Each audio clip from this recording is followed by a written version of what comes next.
All right, so this is the new Jeep 4xe. I don't know a whole lot about it, but we're going to take a look underneath and see what's going on.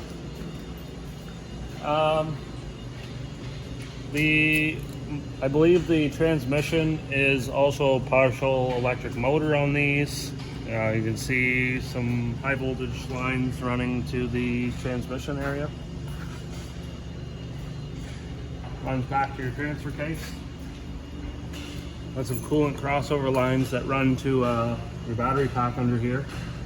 Fuel tanks on the passenger side of the vehicle.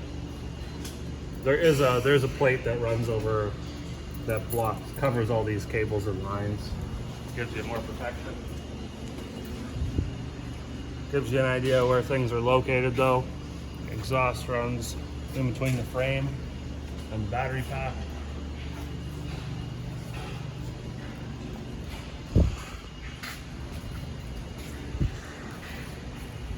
In case you're curious, got a 4 and 7 pin trailer connector.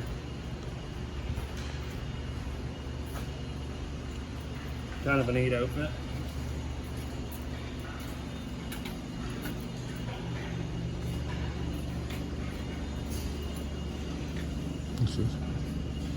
So that'll be for your front axle disconnect. There's an actuator in there that'll move a sleeve. You can disconnect the axle on command electronically. It's kind of cool.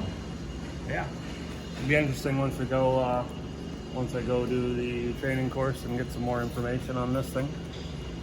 It'll be cool to see how it all works.